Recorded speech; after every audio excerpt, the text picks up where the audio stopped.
irmãos, graça e paz. Acho que vai ficar melhor para os irmãos me ouvir. Esse microfone aqui vai ajudar. Daqui às vezes eu me afasto do microfone e nem percebo. Eu gostaria de compartilhar nessa noite com os irmãos, já pegando até o gancho das nossas lições que vão ser trabalhadas na carta de Coríntios. Na epístola que o apóstolo Paulo escreveu aos Coríntios, a segunda carta, no capítulo de número 11. Não foi nem pensando nas lições e trouxemos essa meditação nessa noite. 2 Coríntios, capítulo número 11. Nessa noite eu queria falar com os amados sobre superar as adversidades.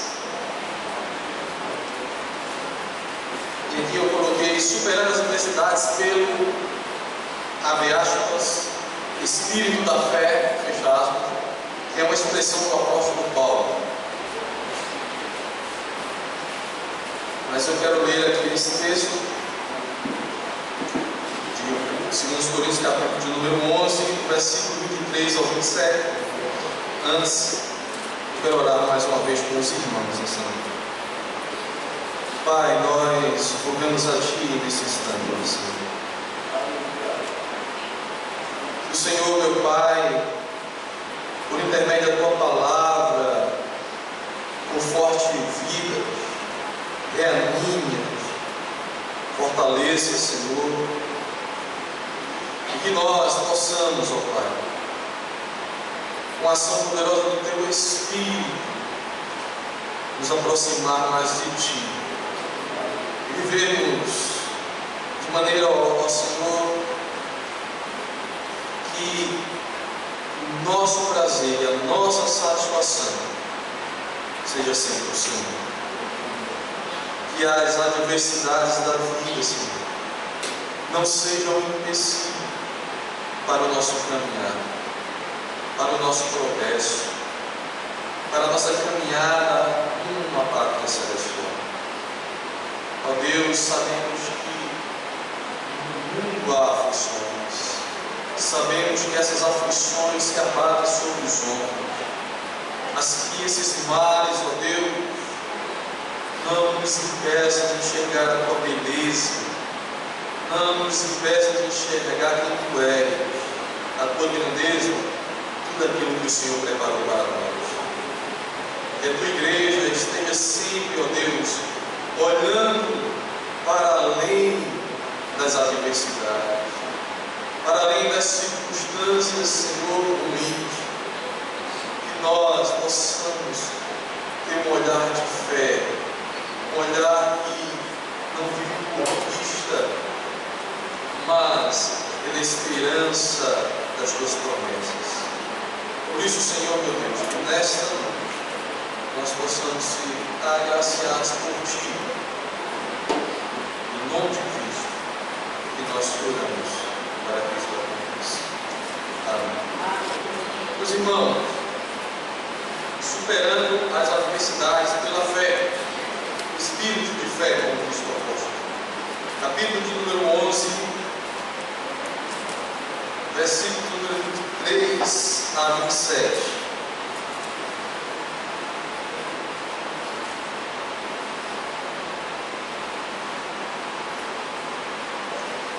Diz a palavra do Senhor: são ministros de Cristo, falam como fora de mim. Eu ainda mais, em trabalhos, muito mais em prisões, em açoites sem medida, em perigos de morte, muitas vezes. 5 vezes perseguido os judeus, uma quarentena de açoites, menos um. Fui 3 vezes fustigado com varas, uma vez apedrejado, em naufrágio 3 vezes. Uma noite e um dia passei na voragem do mar.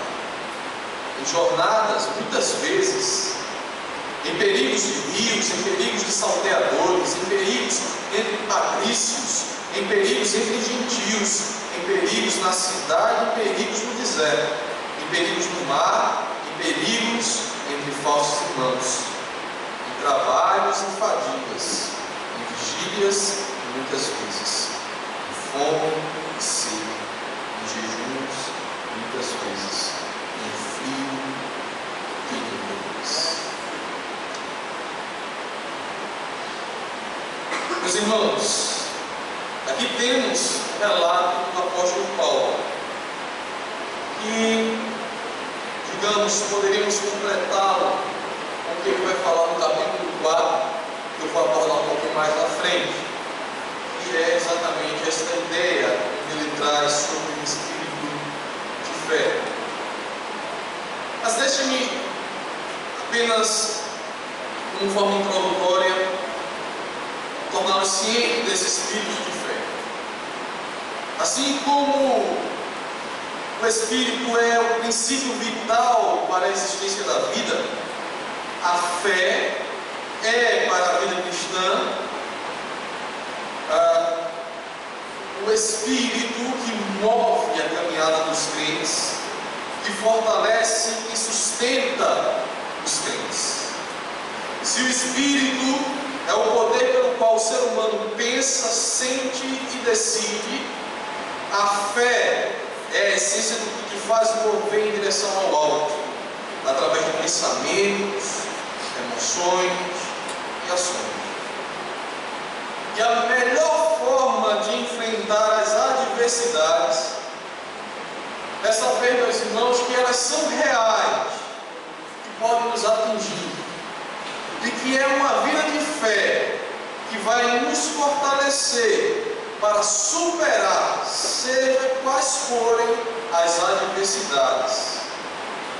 Pode vir o vendaval que vier, mas se estivermos movidos pelo espírito de fé, pela fé em Cristo, pela fé em Deus, nada pode nos tirar do caminho, da caminhada, da direção. Nada pode nos fazer sucumbir. É preciso, meus queridos, ter esta consciência que as adversidades, os males na vida existem.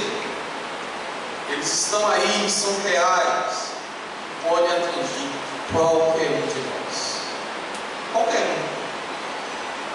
Só aqueles que têm essa consciência e sabem que as adversidades também fazem parte do desígnio de Deus,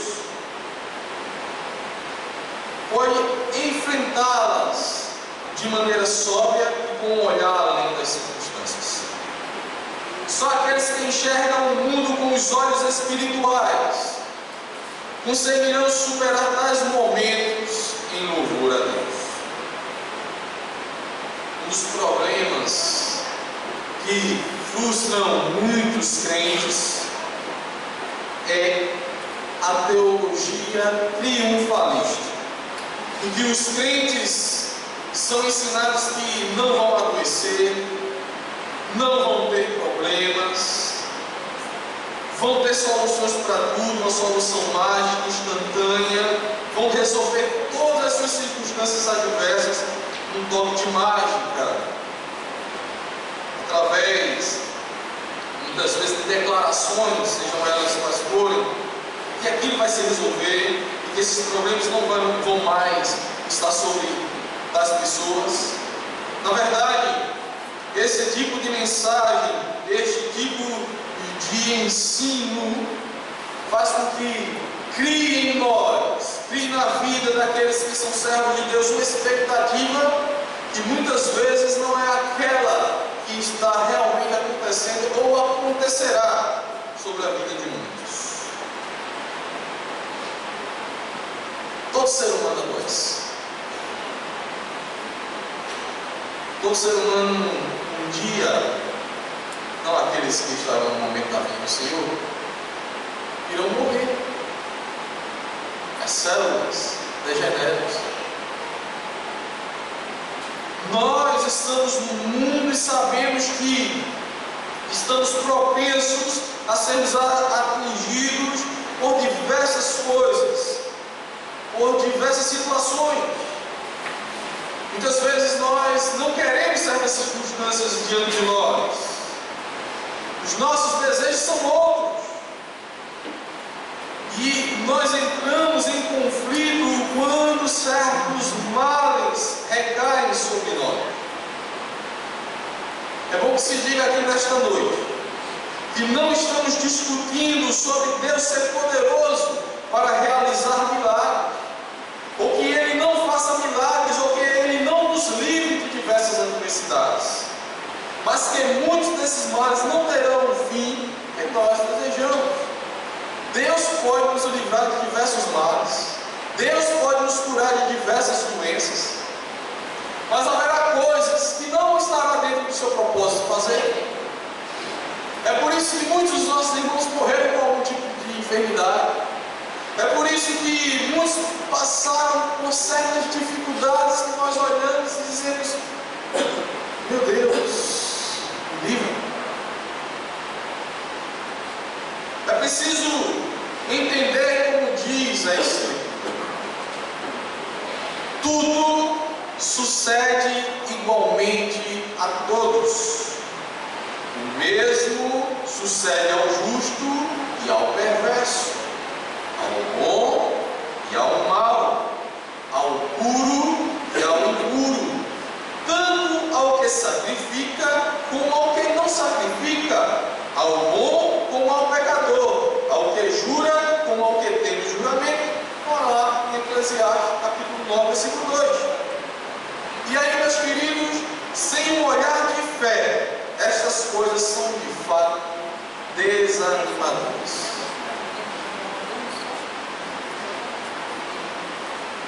Esse texto que nós lemos aqui,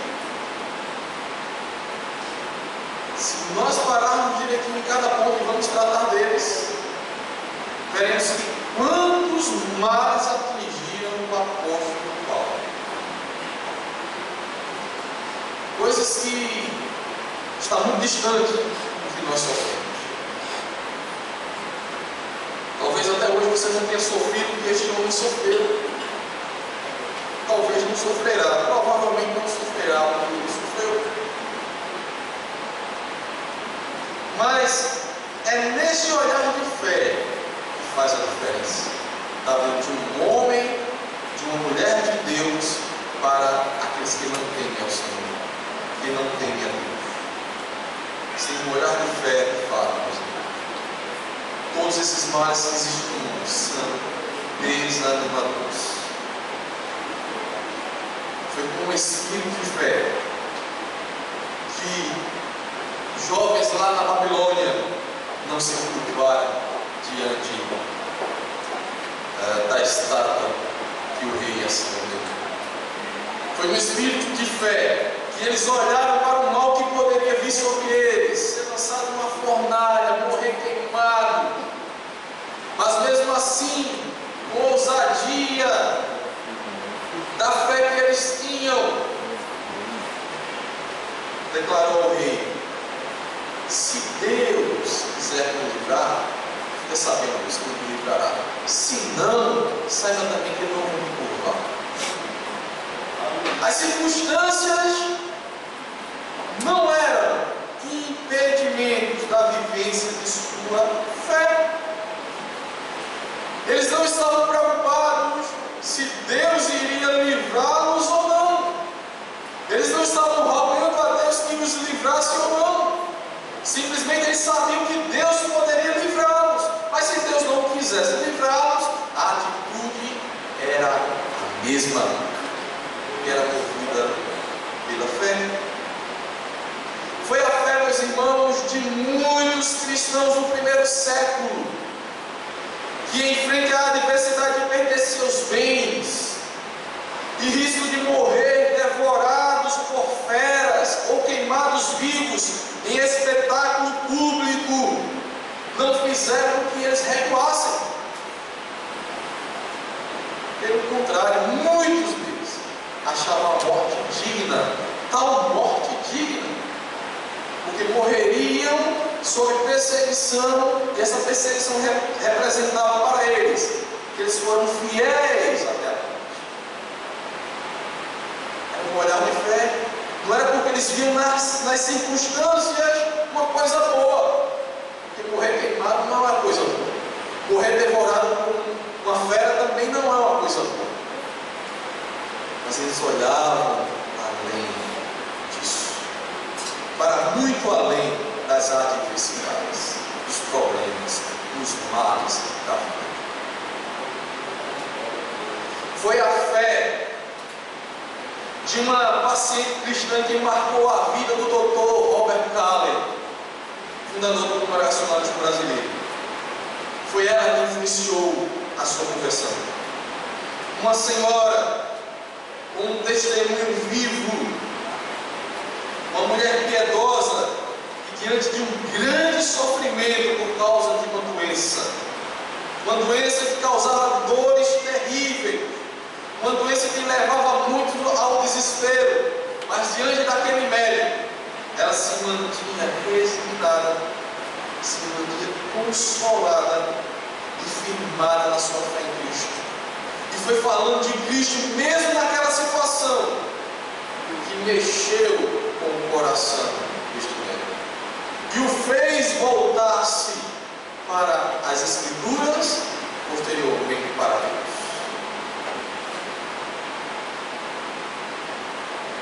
São essas atitudes que não são movidas pelas circunstâncias, que só se sustentam, que só nos levam mais adiante, se forem vivenciadas ou impulsionadas por esse espírito de fé.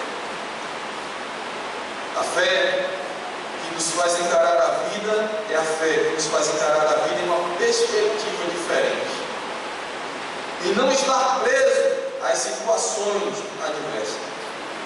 É acreditar que podemos ir além daquelas possibilidades, mas também aceitar alegremente os propósitos de Deus, que muitas vezes não são os nossos. E aqui eu quero me voltar para esse ponto. E assim, tirarmos lições exemplares do apóstolo nessa atitude. Gostaria de destacar as adversidades enfrentadas por Paulo. E não exatamente, como está inserido aqui esse texto, dos problemas dele com a igreja de Corinto. Mas permita-me, antes, situar o que estava acontecendo aqui. Qual era o problema que Paulo enfrentava?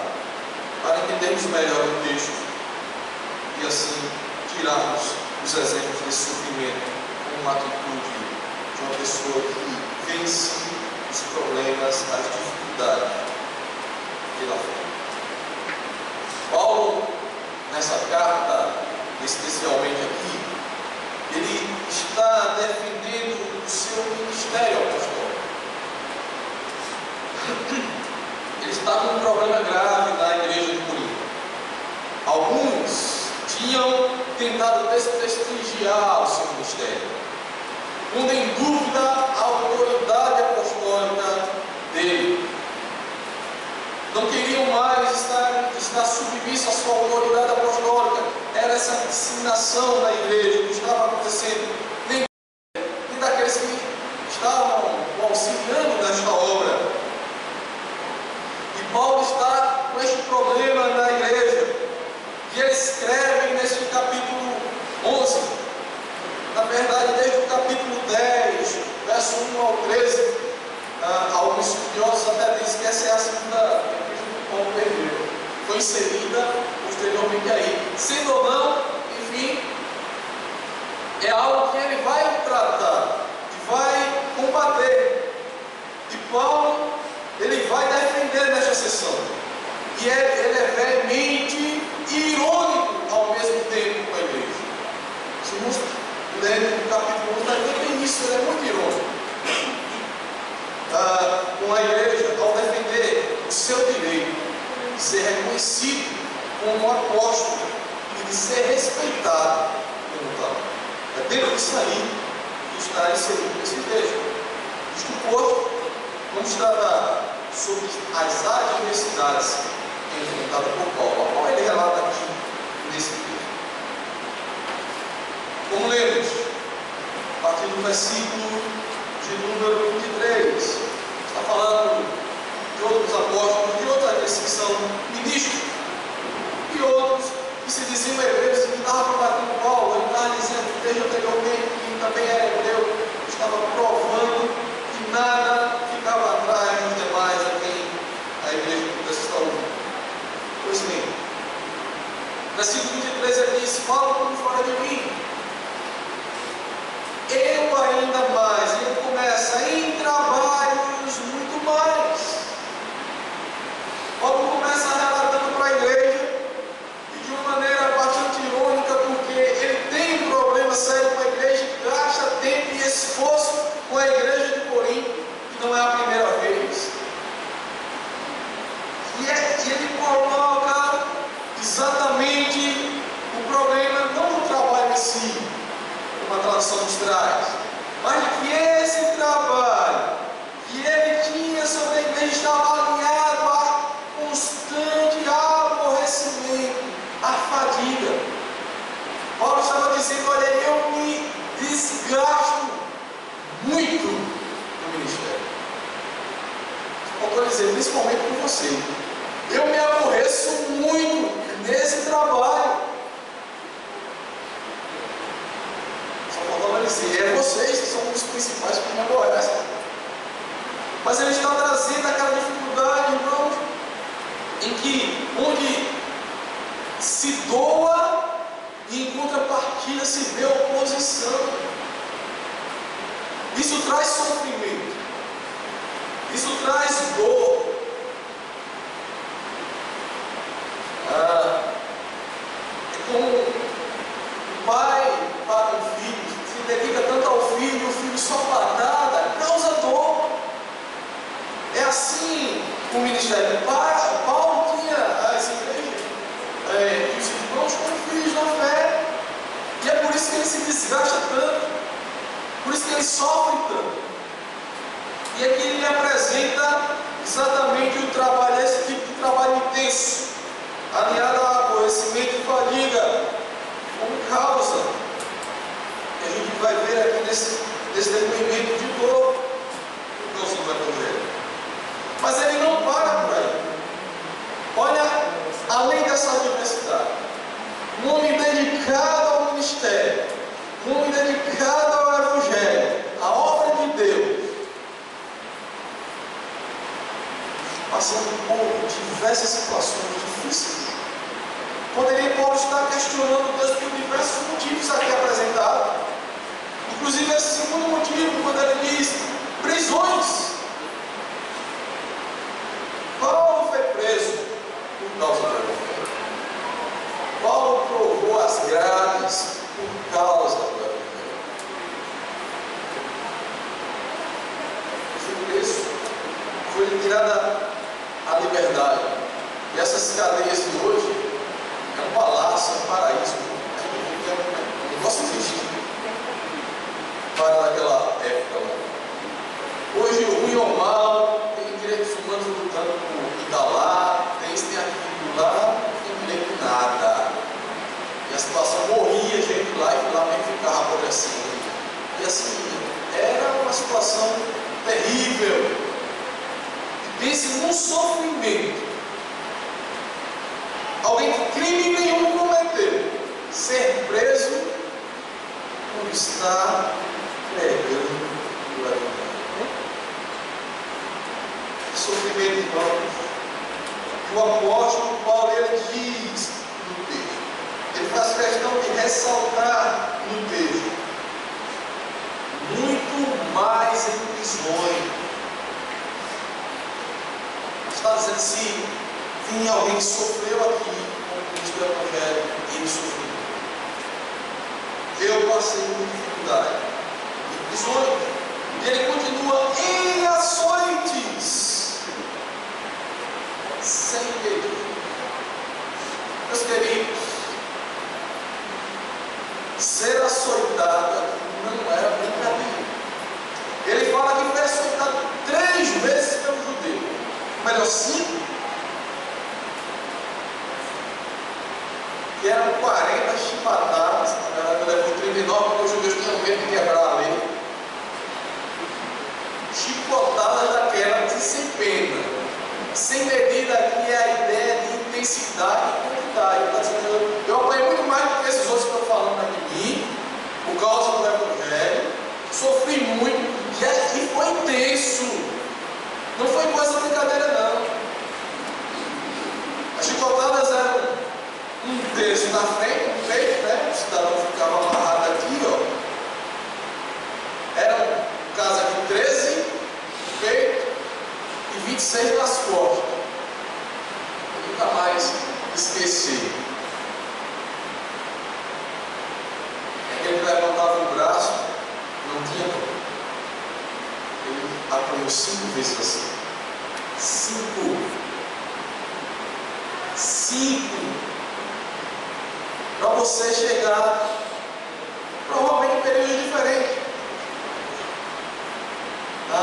É sofrimento, situações em que quando terminava de apanhar, o cidadão estava praticamente morto, acabado lá. Uma situação horrível. Era golpes que causavam feridas extremas, aflição dura. Tribulação. Ele fala também que foi 3 vezes fustigado com vara. E as varas eram usadas pelo poder oficial. Provavelmente aí foi pelos romanos. Não se sabe o relato onde, mas deve ter sido em algum dos casos que ele foi preso e assim fustigado com as varas. Ele fala que foi 3 vezes fustigado com varas. Mas o sofrimento desse homem não parou aqui, meus irmãos. Ele continua dizendo no texto, em perigos de morte muitas vezes. Mas em perigo de morte não é aquela situação em que passamos por um perigo e nada, passamos ilesos, sem nenhum mal. Perigos de morte é quando ele sentiu exatamente que naquele momento praticamente só o milagre de Deus pudesse livrar. E foram situações difíceis na vida de Paulo. Um dos textos onde se fala de perigo de morte, nós podemos encontrar, provavelmente Paulo estava se referindo a isso, é um texto onde ele fala também aqui que foi apedrejado. No capítulo de número 14 de Atos dos Apóstolos, versículo 19. Só para os irmãos terem noção do que significa esse perigo de morte. E Paulo fala aqui.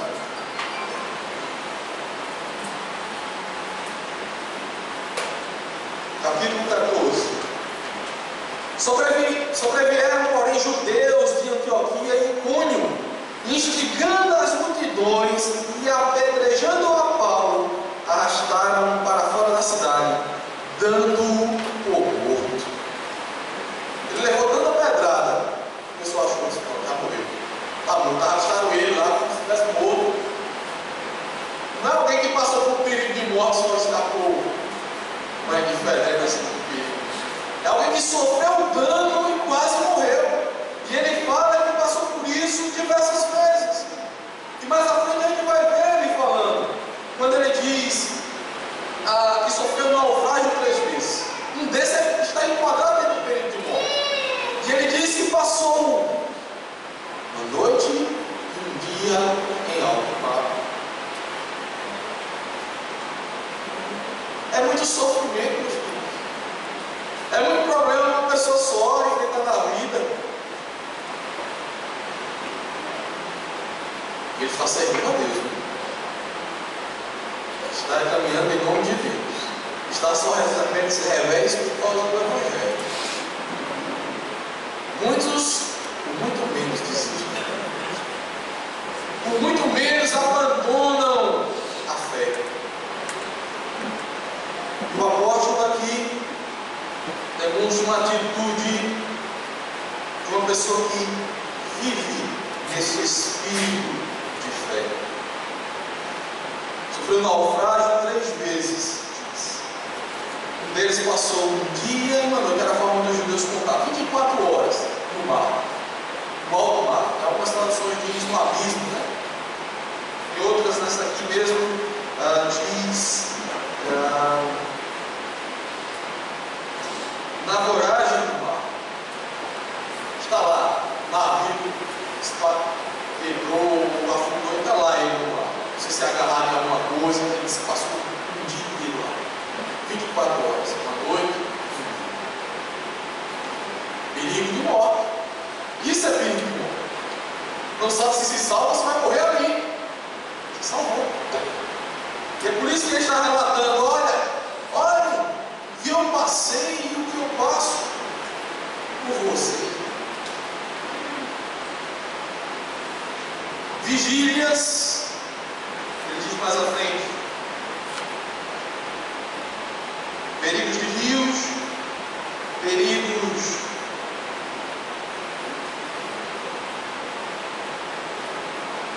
em perigos de rios, em perigos de salteadores, em perigos entre patrícios. Ele não relata o que foi que aconteceu, mas só está dizendo os perigos que aconteceu com ele. Em perigos entre gentios, em perigos na cidade, em perigos no deserto, em perigos no mar, em perigos entre falsos irmãos, em trabalhos e fadigas, em vigílias,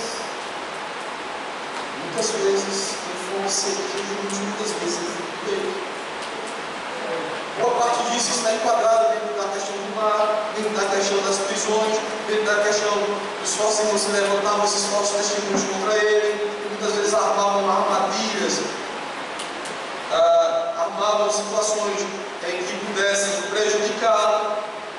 Mas ele fala tem um vigília aqui, não compreendo aquela vigília que a gente faz, esse caminho de oração. Vigília não tem um português mesmo. Uma pessoa que vela, que tem insônia, que não dorme, passa sono. É como aquela situação do mar, 24 horas, eu não consegui dormir, vou morrer ali afogado. É nessa situação, ele passou por esses momentos difíceis sem poder dormir. E ele disse que foi muitas vezes assim. Era a vida dele. A vida de Paulo parece que, irmãos, aqui, tormento constante, um sofrimento constante. E ele diz mais que sofreu fome, sofreu sede,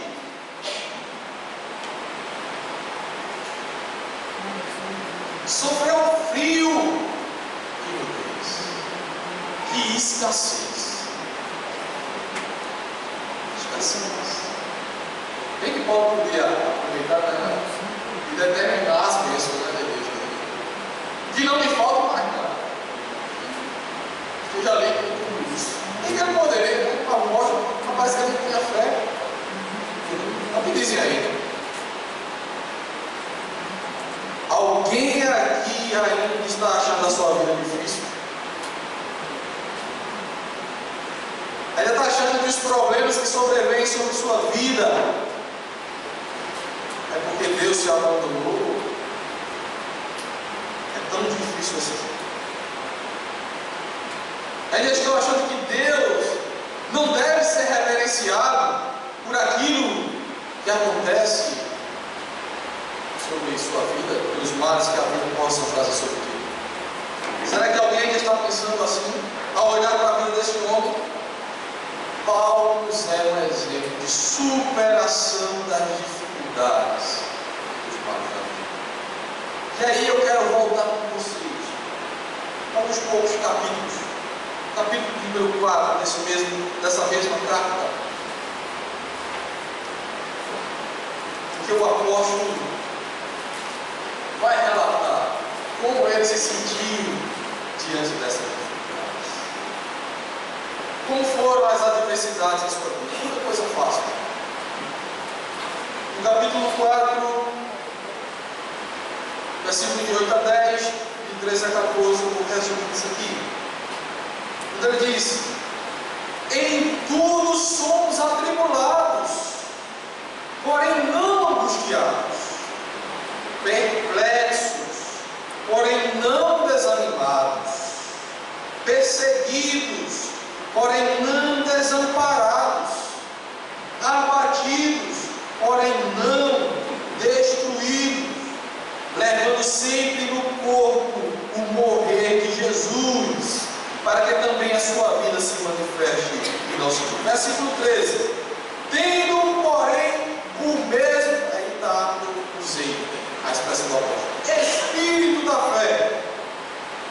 fé, como está escrito, eu criei, por isso é que falei. Também nós cremos, por isso também falamos, sabendo que aquele que ressuscitou o Senhor Jesus, também nos ressuscitará com Jesus e nos apresentará. Meus queridos, sabe o que foi que não fez Paulo parar na caminhada? É que aquilo que o movia em fé fazia olhar para aquele que ressuscitou entre os mortos, aquele que o daria vida dentre os mortos. Paulo enxergava muito além deste mundo. Ele via que essas coisas, como ele vai dizer, a nossa breve e momentânea tribulação, chamaria de breve e momentânea tribulação não, mas ele chamou isso porque é um olhar de fé. É um olhar muito além do que está acontecendo ao nosso redor. E Paulo, ele olhava além dessas circunstâncias adversas. E não é porque não trazia sobre ele sofrimento, não. Não é porque trazia sobre ele situação em que ele se via totalmente arrasado. Se você se entristece por algumas coisas, Paulo com certeza se entristecia muito. Se você sofre por algumas coisas, ele também sofria muito. Se você não queria que essas coisas acontecessem com você, também não queria. Tanto é que uma das coisas que acontece sobre ele é um espírito da carne que ele não diz o que é, mas que ele ora a Deus para que aquilo saia, não aconteça mais com ele, mas ele diz não, vai continuar acontecendo, Paulo, aguenta aí. Ele também não queria que essas coisas acontecessem com ele. Mas essas coisas não podem pará-lo da caminhada. Por quê?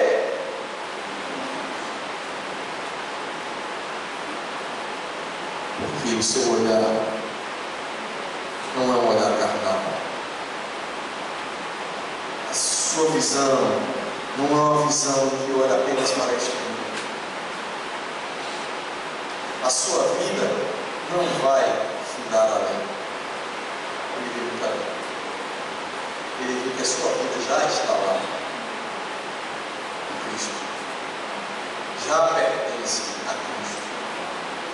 E as circunstâncias, as dores que o mundo impõe sobre nós, no caso aqui específico, sobre Paulo, não eram maiores do que aquilo que estava preparado. E está preparado para cada um de nós. Meus irmãos,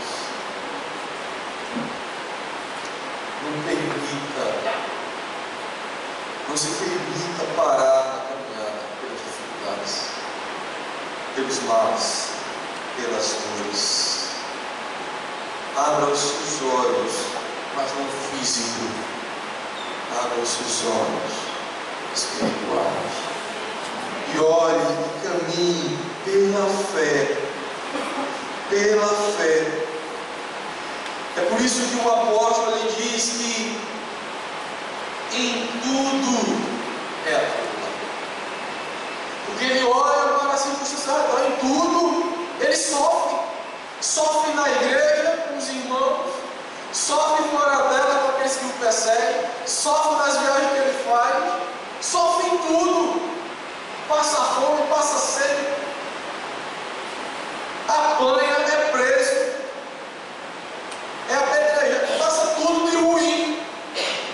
Então ele diz: em tudo somos atribulados. A expressão é afligidos, um termo que é usado quando se prensa uvas. Eu sou esmagado, tentam me esmagar. É esse sentimento que isso. É isso que ele está sentindo. Esse sentimento esmagado. Em tudo somos atribulados, porém não angustiados. Veja, a ideia de estar restrito. a ideia de estar restringido de maneira a não avançar. É por isso que ele diz: olha, sou atribulado como nós somos. Mas ele está falando o quê? Atribulado, porém não angustiado, porém não de tal forma que isso me impeça, me amarre e restrinja. Não angustiado. Aí ele usa um termo aqui, perplexo, porém não desanimado. É interessante isso aí, porque perplexo e não desanimado, a palavra usada aqui é da mesma raiz, só mudar uma preposiçãozinha da forma final. Como se ele dissesse: olha, estou perplexo, mas não com a perplexidade final.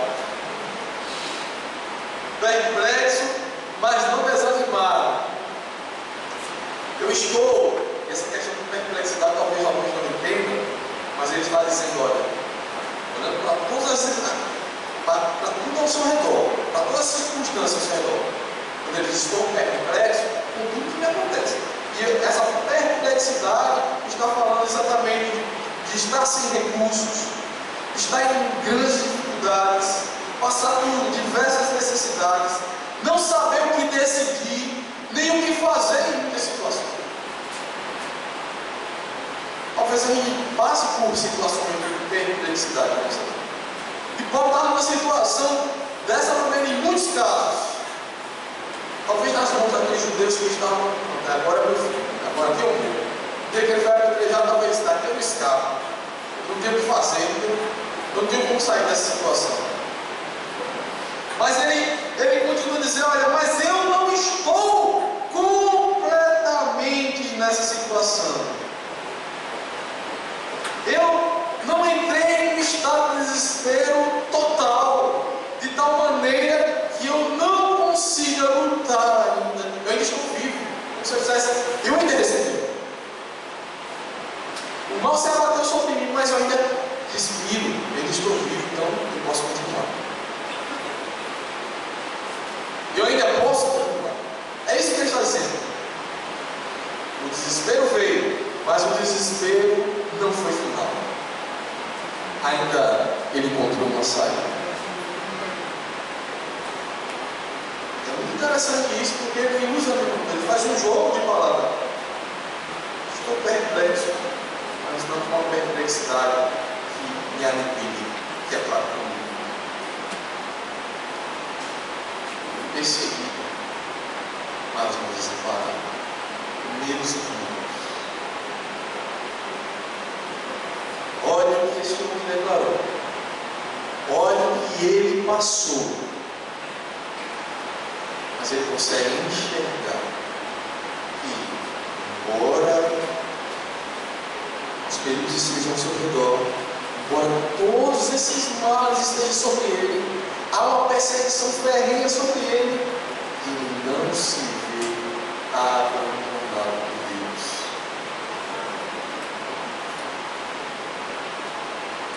Perseguido, mas não desamparado.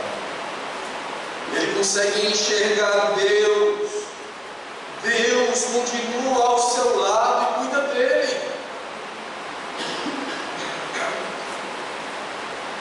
Será que com a metade do que Paulo sofreu aqui nós conseguiremos ver Deus ao nosso lado? Ver que nós não estamos desamparados? Todo mundo joga pedra em você e você diz: Deus ainda não me abandonou, eu estou vivo, saí de lá. Lembre-se que o apóstolo previu a sua morte, né? Sabia que ia morrer, para ele guardei terminar a carreira e guardei a fé. Sabia. Ele não estava preso lá, ele sabia que estava chegando aos seus últimos dias. Não estava esperando que Deus o livrasse daquela prisão, já estava morto, não. Ele sabia que fosse isso é aquilo mesmo. Mas guardei a fé. É isso, meus irmãos. O apóstolo está ensinando aqui que é esse espírito da fé que ele crê e que fala e que que também diz que nós cremos, e por isso também falamos, e eles apontam para aquele que ressuscitou ao Senhor Jesus, que também nos ressuscitará. Diante das adversidades, é desse espírito de fé que nós precisamos. E ele complementa dizendo: abatidos, mas não destruídos. Literalmente, lançado para baixo.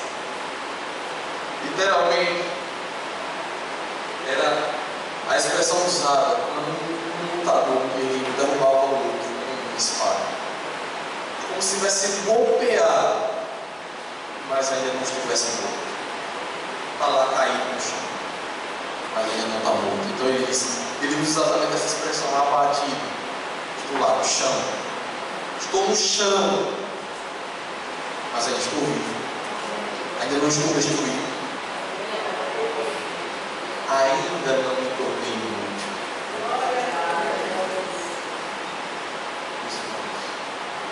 Deus nos chama a esta vida de fé, que não nos deixa parar na caminhada.